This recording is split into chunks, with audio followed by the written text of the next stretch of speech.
250 miles southeast of Cairo, Hurghada was once a poor fishing village, barely scratching a living out of the sea along Egypt's barren eastern coast.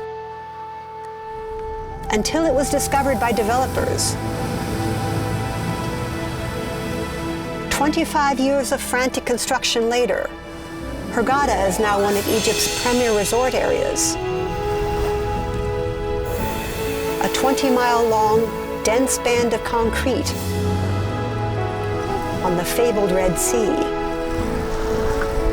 where tourists can enjoy its crystalline waters, warm sand, swimming pools, souvenirs, and all sorts of high-end water sports.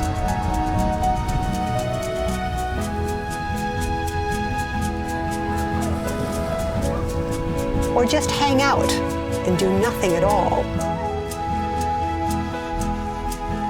Unlike most of Egypt, Hurghada boasts impossibly clean streets, Western hospitals, schools, and malls. But Hurghada is best known for its coral reefs. The Red Sea is a paradise for anyone who loves the ocean. From those putting a toe into the water for the first time to experienced scuba divers. But all that luxury comes at a price. Unrestrained construction has polluted the crystal clear waters that brought the tourists here in the first place. Over 1,000 pleasure boats are now seriously damaging the reefs.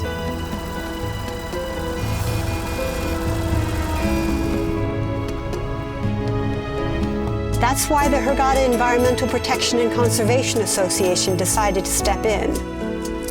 They didn't necessarily want to limit tourism because all those snorkelers become potential Red Sea advocates.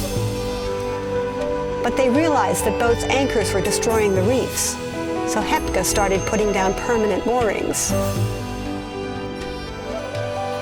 It has since turned into a full-time job to check and replace over 1,000 moorings and drill new ones.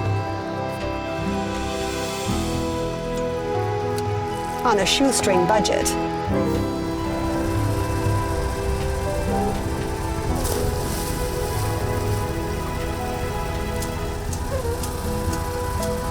But they've managed to earn the respect of both the fishermen and tour operators alike.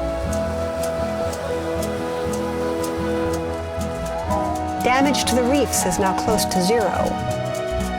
And there are other, unexpected benefits.